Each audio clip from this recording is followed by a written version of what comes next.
आता आज आपल्याला लर्न करायचं आहे vector products of two vectors. आता या अगोदर आपण काही स्केलर प्रोडक्ट पाहिले दोन वेक्टरचे, आहे की नाही. सो ज्या स्केलर प्रोडक्टबद्दल आपण लर्न केलेलं आहे, तर त्या स्केलर प्रोडक्टमध्ये आपण काही एक्झाम्पल पाहिले आहेत. जसं की एक एक्झाम्पल पाहिलं होतं आपण वर्क, त्यानंतर आहे एनर्जी, त्यानंतर आहे पॉवर. तर हे जे आहेत ॲक्च्युअल हे स्केलर प्रोडक्ट आहे दोन वेक्टरचे. जसं की एक्झाम्पल जर पाहिलं आपण, तर आपण वर्क घेऊ. तर वर्क जे आहे, तर पहिला वेक्टर आहे फोर्स आणि दुसरा वेक्टर आहे डिस्प्लेसमेंट, बरोबर. आणि या दोन वेक्टर क्वांटिटीचा स्केलर प्रोडक्ट काय आहे, वर्क. तर हे आपण स्केलर प्रोडक्ट या अगोदर लर्न केलेलं आहे. आता सेकंड जी कन्सेप्ट आपण यामध्ये लर्न करलो ते आहे वेक्टर प्रोडक्ट. आता ज्या दोन इम्पॉर्टंट क्वांटिटीज आहेत रोटेशनल मोशनमध्ये आपण स्टडी करायलो वेक्टर प्रोडक्ट्समध्ये, है ना. वेक्टर प्रोडक्ट तर तसे बरेच आहेत, परंतु वेक्टर प्रोडक्ट्समध्ये आपण दोन फिजिकल कन्सेप्ट जे आहेत त्या मेजरली लर्न करणार आहोत. त्यामध्ये पहिलं जे आहे ते आहे मोमेंट ऑफ फोर्स आणि दुसरा आहे अँग्युलर मोमेंटम.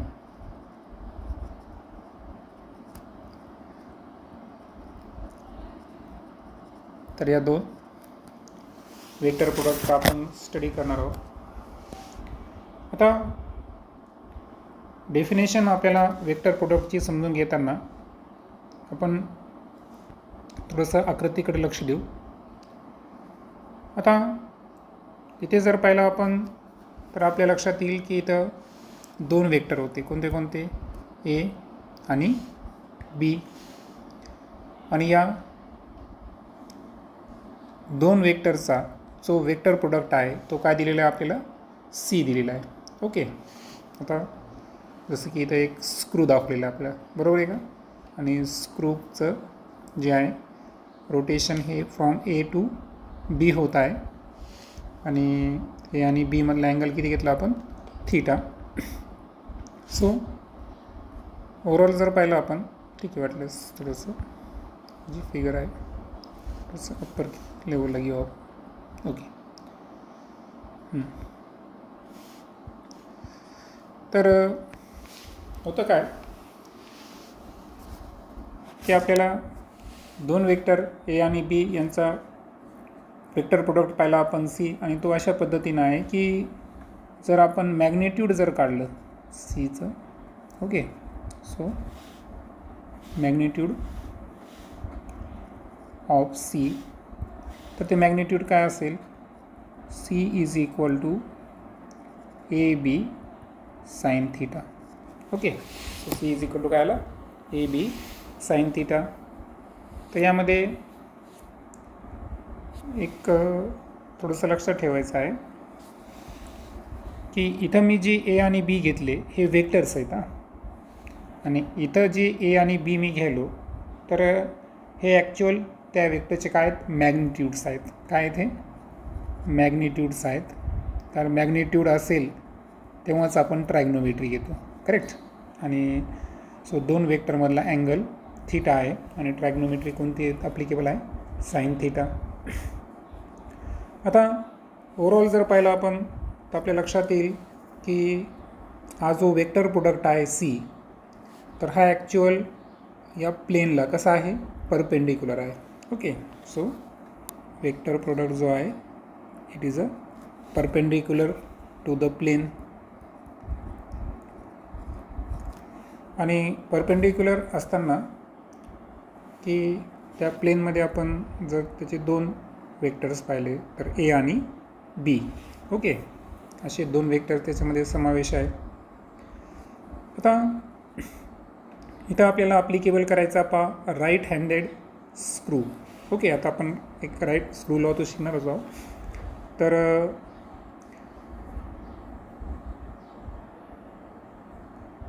आता याचा हेड जर पाहिला आपण, ओके, सो हा स्क्रूचा काय आहे, हेड आहे, बरोबर.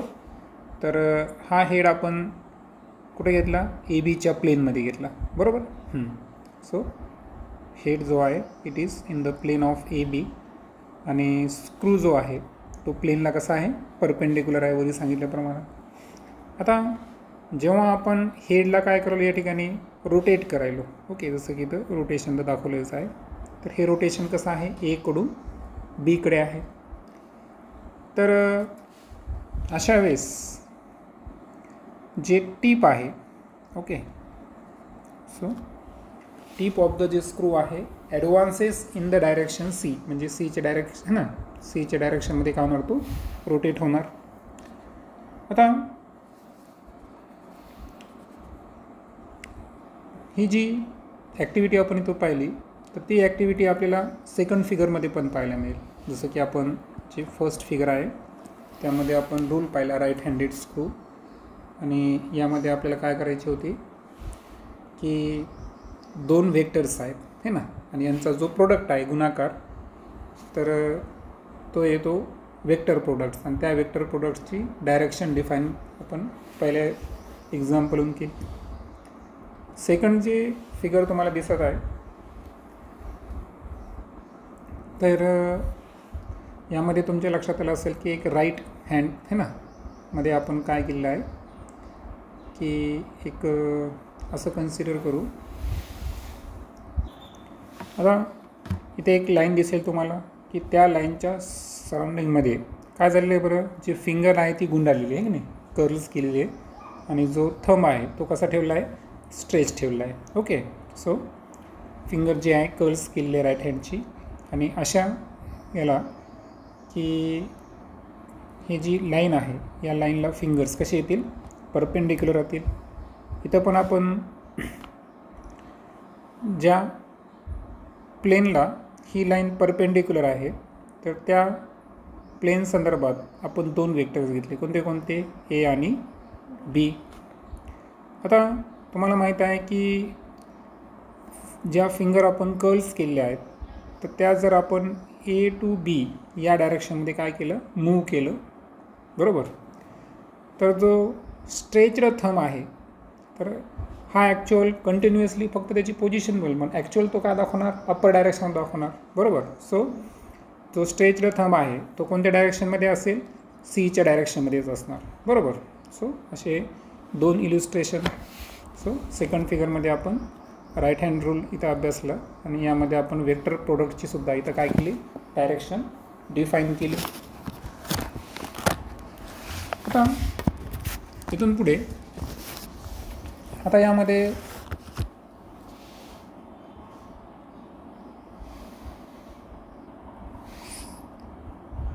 आता आपल्याला एक गोष्ट लक्षात ठेवायची आहे की आपण ए आणि बी अशा दोन वेक्टर्समधला अँगल्स या ठिकाणी फाईंड करत असताना इथं दोन पॉसिबिलिटीज आहेत पहा,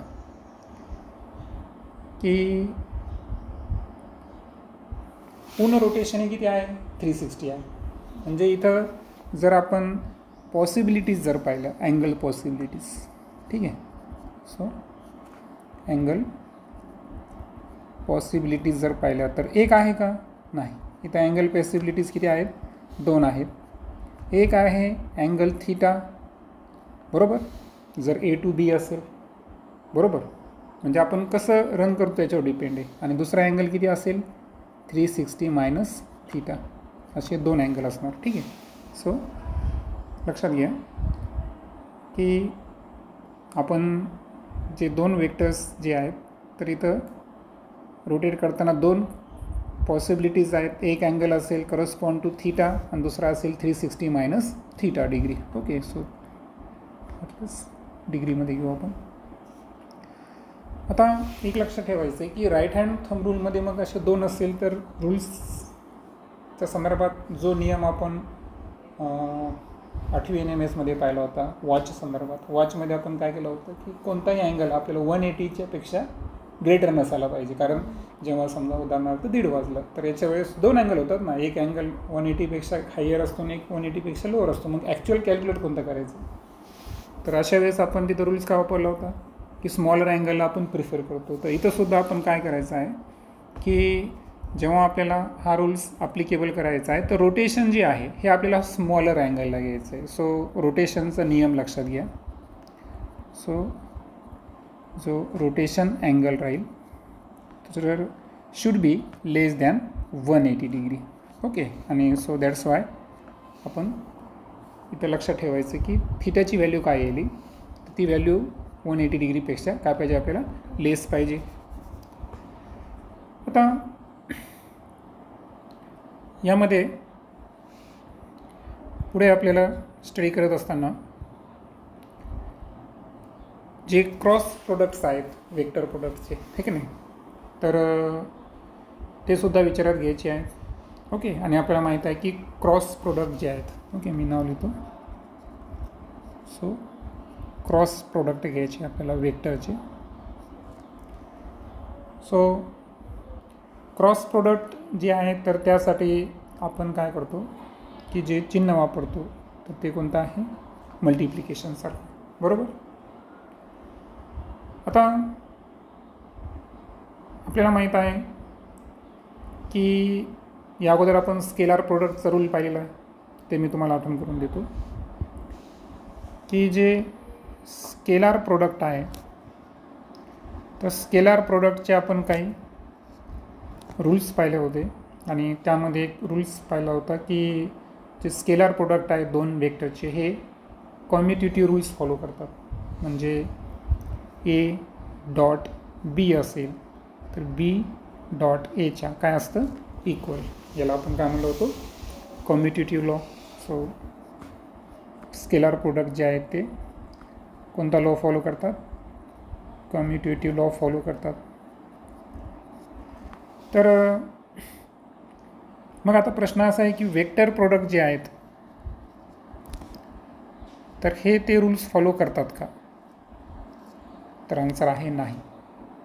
सो वेक्टर प्रोडक्ट्स हे कॉम्युटेटिव्ह रूल्स फॉलो करत नाही.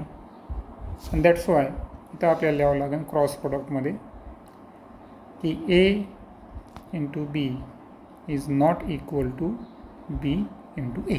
आणि रिझन काय की वेक्टर प्रोडक्ट्सचे कॉम्युटेटिव्ह रूल्स फॉलो करत नाही. आता प्रश्न काय माहिती आहे का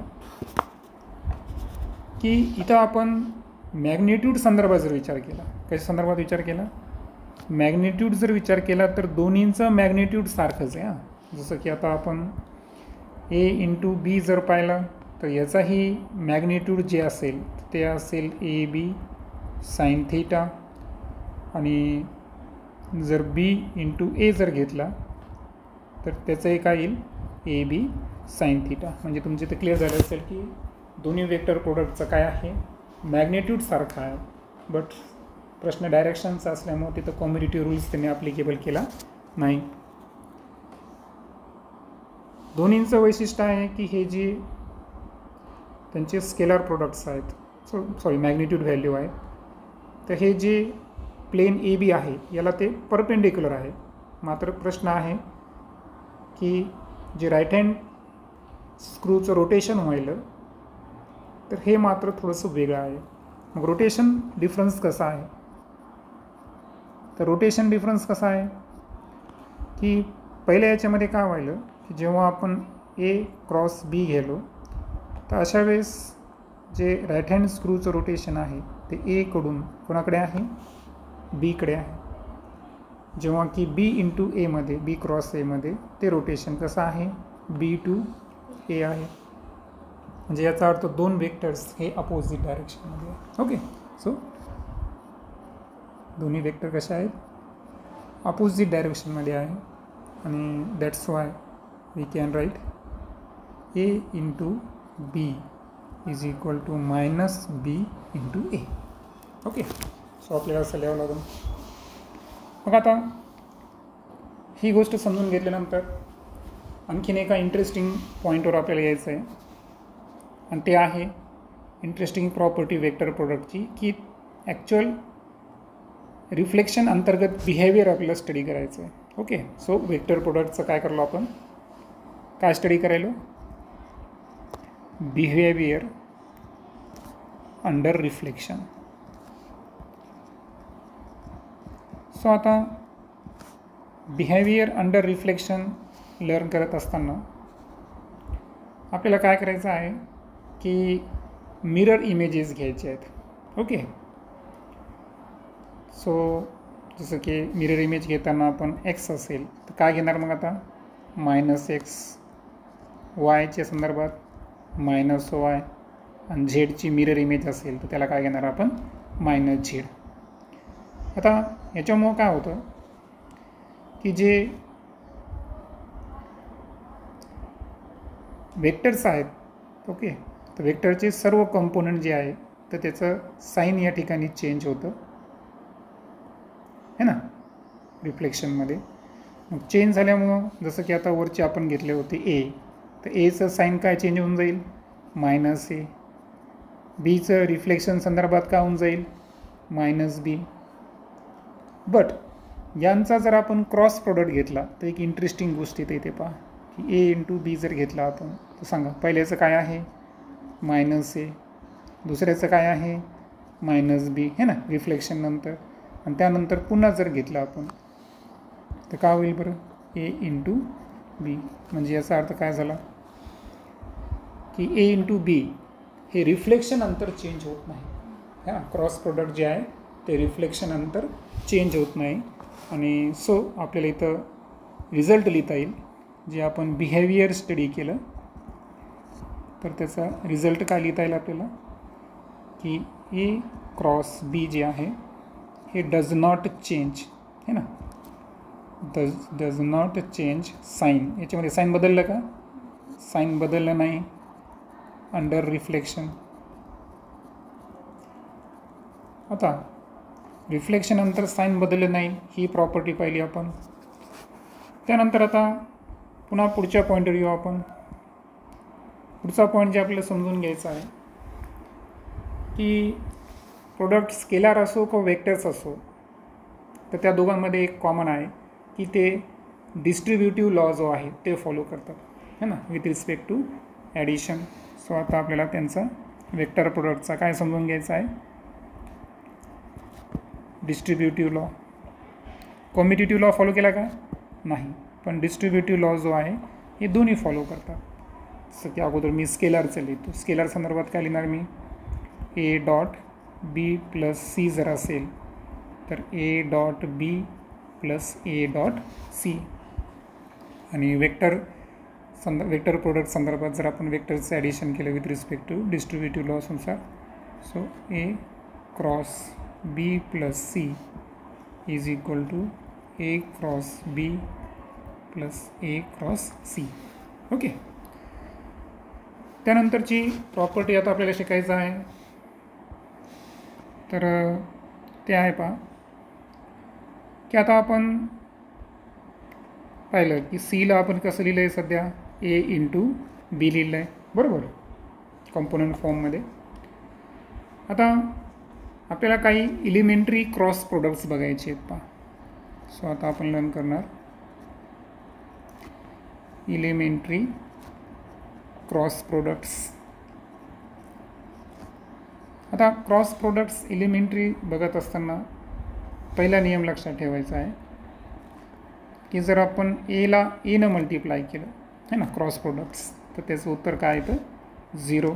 आणि रिझन जर पाहिला आपण तर 0 जे आहे 0 तर माहिती आहे आपल्याला काय असतो, नल वेक्टर आहे. नल वेक्टर म्हणजे काय, वेक्टर विथ 0 मॅग्निट्यूड. ओके, मग आता पहिला प्रश्न मग आता अँगलचा है ना, मग दिस फॉलोज. आता मॅग्निट्यूड संदर्भात जर केला आपण तर कसं होतं पहा, ए इंटू ए है ना, त्याचा आपण जेव्हा मॅग्निट्यूड घेतो तर मॅग्निट्यूडमध्ये काय होतं, ए स्क्वेअर साईन 0 डिग्री, कारण ओके एकच आहे ना तो एक ए. सो त्यांच्यामध्ये अँगल 0 आहे, साईन 0ची व्हॅल्यू काय आहे 0. आणि दॅट्स वाय या रिझनमुळं ते नल वेक्टर आला ए इंटू ए. हा झाला एलिमेंटरी क्रॉस प्रोडक्ट्स. मग आता यावरून आपल्याला 3 रूल समजून घ्यायचे आहेत ॲक्सिस संदर्भात, की जर I cap into i cap जर घेतला तर यांचा क्रॉस प्रोडक्ट काय येणार 0.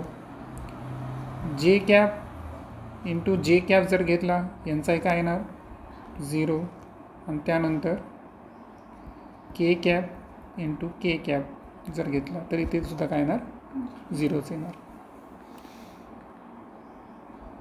त्यानंतर पुढचं जे नियम आपण यामध्ये तुम्हाला जे लक्षात ठेवायचं आहे तर ते आणखीन एक लक्षात आलं आपल्या, की आय आणि जेला जर आपण युनिट वेक्टरला हे केलं तर त्याचं आन्सर काय निघतं के निघतं. सो पुढचा रूल्स काय असेल आपल्याला, I cap into J cap is equal to काय असतं के कॅप. ओके. सो याचं रिझन जर पाहिलं आपण तर रिझन सिम्पल आहे. पहा रिझन काय होतं की आय आणि जे एक्स आणि वाय दोन्ही किती 90 डिग्री, साईन 90ची व्हॅल्यू किती आली 1.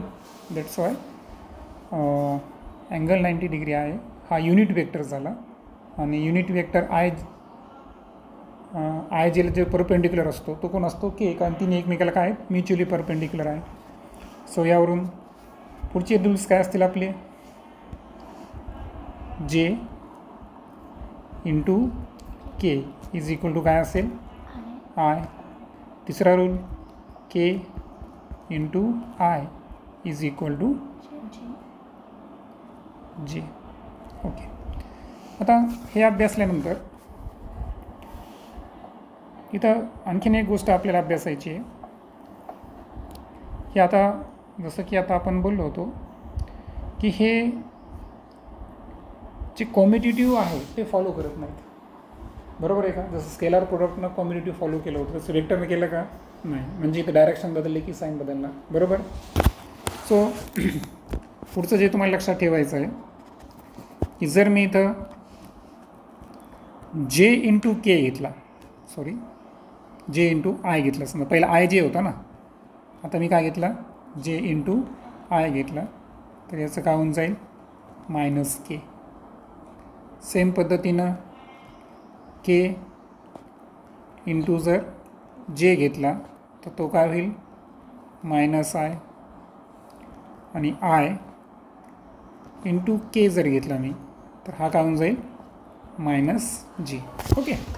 ठीक आहे. हे 9 नियम समजून घेतल्यानंतर आता आपल्याला या नियमांच्या साहाय्यानं एक रूल्स तयार करायचा आहे आणि मॅथमॅटिकली एक प्रश्न येणार आहे आपल्याला, की त्या प्रश्नाचं फॉर्मॅट जो आहे तो महत्त्वाचा आहे, की त्या प्रश्न समजण्यासाठी हा एक बेस आहे. मग आता आपल्याला काय करायचं आहे की तुमच्या लक्षात आलं असेल की वेक्टर प्रोडक्ट्स हे पॉझिटिव्ह केव्हा आले बरं, जेव्हा आपण त्याला सायक्लिकली घेतलं आय जे के. बरोबर आहे का? सायक्लिकली जेव्हा घेतलं तेव्हा वेक्टर प्रोडक्ट्स हे अशा केसमध्ये कसे आले पॉझिटिव्ह आले. आणि सायक्लिक ऑर्डरमध्ये जेव्हा नाही घेतले होते तेव्हा वेक्टर प्रोडक्ट्स हे काय आले निगेटिव्ह आले. सो आता आपण जर ए इंटू बी ओके याचे प्रत्येक ॲक्सिस संदर्भात जर घेत बसलो, ठीक आहे, तर आता 3 ॲक्सिस घेणार आपण. बरोबर आहे का? एचं A X A Y A Z, बीचं B X B Y B Z. Okay. So एच्या संदर्भात कॉम्पोनंट काय असतील ए एक्स आय बरोबर, ए वाय जे, त्यानंतर ए झेड के. सेम पद्धतीनं बी संदर्भात components B X I B Y J आणि बी झेड के. आता हे घेत असताना थोडीशी काळजी काय घ्यायची की इथं आपण हे रूल्स पाहिले होते, आय टू आय काय घ्यायचं आपल्याला 0 होतं. बरोबर. आता म्हणून आपण काय करणार आता माहिती आहे का, की सरळ सरळ हे 9 नियमांचा वापर इथं करणार. आय टू आय जर येत असेल तर आपण इथं काय करणार, त्याला डायरेक्ट 0 असल्यामुळे त्याला लिहिणारच नाही. ठीक आहे. मग आता लिहिताना काय होईल पहा, ए एक्स टू बी एक्स जर घेतलो आपण तर हा ड्रॉप होऊन जाईल. करेक्ट. सो आता आपण ए एक्सचा डायरेक्ट कोणासोबत घेणार बी वाय जे सोबत घेणार आणि आय आणि जेचं काय असणार के असणार बरोबर. सो काय येईल सांगा ए एक्स बी वाय लक्षात ना ए एक्स बी वाय आणि आय इंटू जे है ना इथल्यानुसार काय झालं तो के. त्यानंतर आता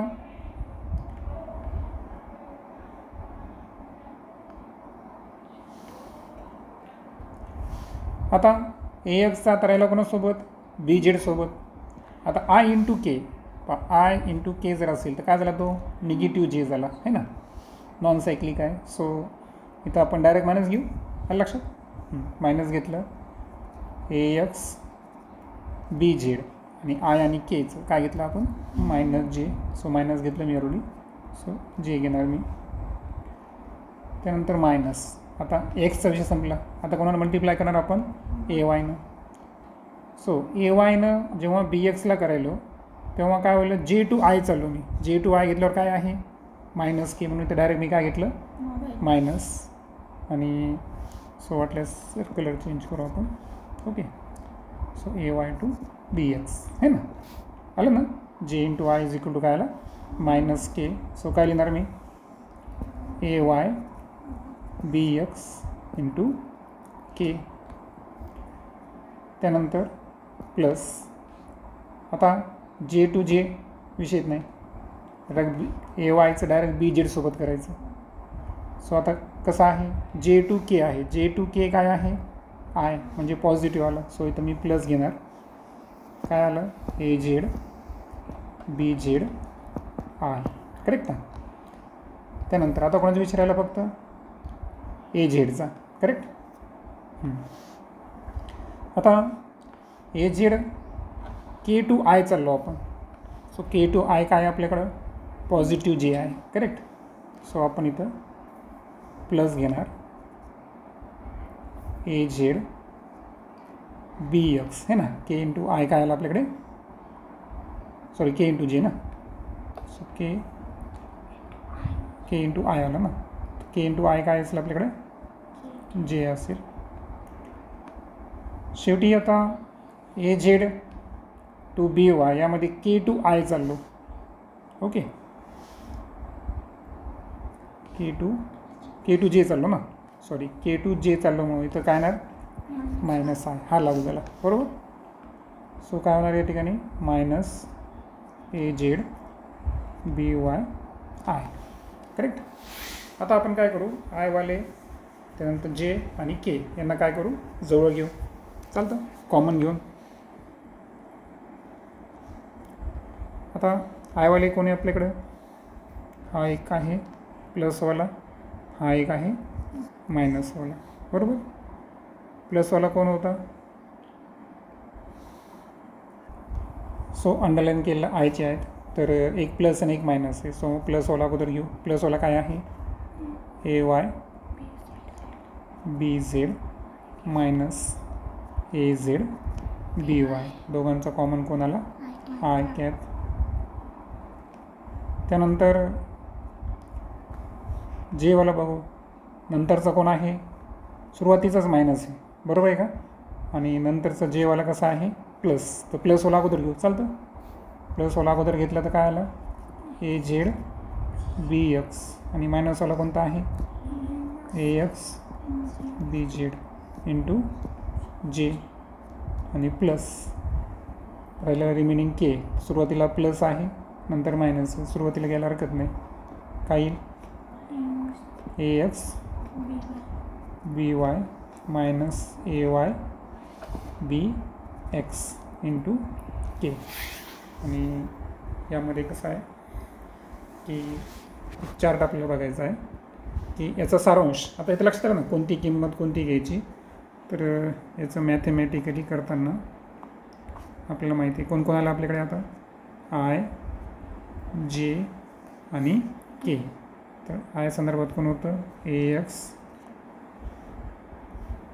ए वाय ए झेड इथं B X B Y B Z हे आपल्याला घ्यायचं आहे. परंतु घेताना जेव्हा आपण है ना आयचे घेणार तेव्हा आपण काय करायचं तर या दोघांच्या मल्टिप्लिकेशन येते लक्षात याच्यातून हे मायनस करायचं. जसं की आपल्याकडे इथे एक्झाम्पल तयार आहे. बरोबर. Find the scalar product. Correct. तर यामध्ये सांगा आता आपल्याला काय करायचं आहे, वेक्टर प्रोडक्ट घ्यायचं आहे. सो वेक्टर प्रोडक्ट घेत असताना काय करू आपण, जसं वाटल्यास रूल्स आपल्या इथं दिसेल असं ठेवू, चालतं ना. हां, इतका हाच रूल असतो ना आपल्या वरचा. सो सांगा ए डॉट बी जर काढायचं असेल, दिले ना आपल्याला ए आणि बीचे दिले आहेत.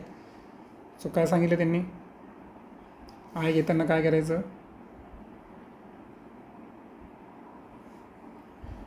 की आपल्याला वाटल्यास आपण लिहून काढायचे का ते. ओके, लिहून काढू.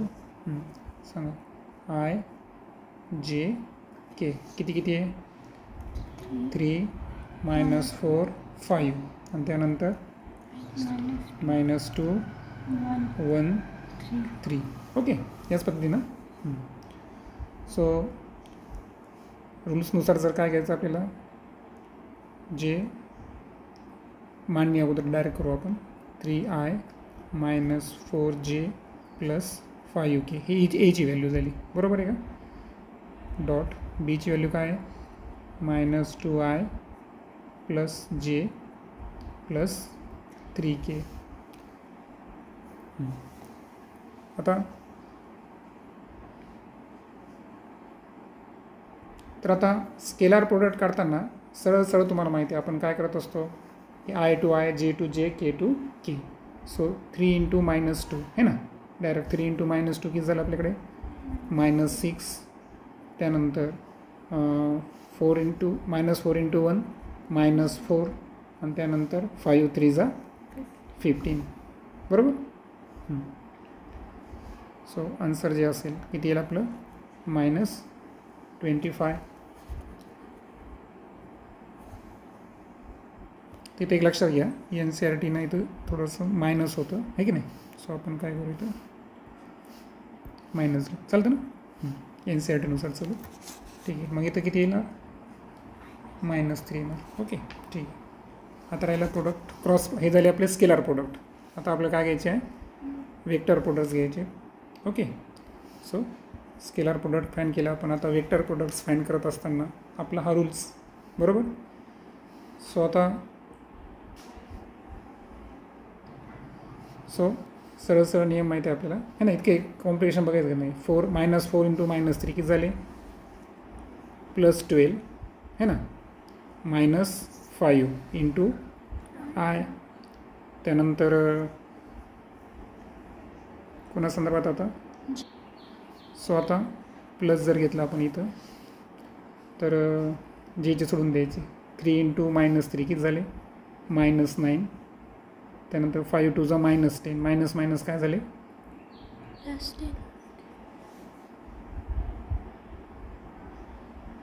+10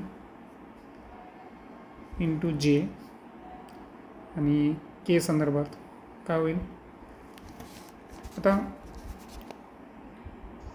सॉरी इथं थोडं चूक झाली आपल्याकडून. आपल्याला इथं काय करायचं आहे, रूल्स बघा, AZ BX घ्यायचा आहे. तर AZ अगोदर घ्यायचा आपल्याला. AZ कोणी आपला 5 आणि बरोबर, आणि BX कोणी आपला -2 हा अगोदर घ्यायचा आहे. सो 5 2 किती आले, -10 आणि 3 3 -9, मायनस मायनस काय झालं, प्लस. ओके. त्याच्यानंतर इथं फक्त रूल्स कुठं बदलतो, जेलाच बदलतो. बाकी इथं काही अडचण नाही. इथं पण AX BY आहे. सो AX BY म्हणजे 3 × 1 किती होईल, 3 आणि 4 2 -4 मायनस मायनस प्लस झाले, 4 2 8 पण प्लस मायनस मायनस × k. आणि सो 12मधून 5 गेले, किती राहतील, 7 i कॅप, 7 i झालं. त्यानंतर प्लस मायनस, कारण 10मधून 9 गेले -1, minus plus minus × j cap. इथं पण काय होईल, -5 राहतील, मायनस प्लस -5k. आणि आपल्याला माहीत आहे की क्रॉस प्रोडक्ट्स आपण A × B घेतला. दुसरा क्रॉस प्रोडक्ट कोणता राहील आपला, B × A. आणि त्याचा रूल्स पाहिला आपण. फक्त साईन काय करायची आहे, चेंज करायची आहे. सो बी इंटू ए का राहील +7च्या ऐवजी -7 आहे प्लस जे cap +5 K. Okay, so that is the answer.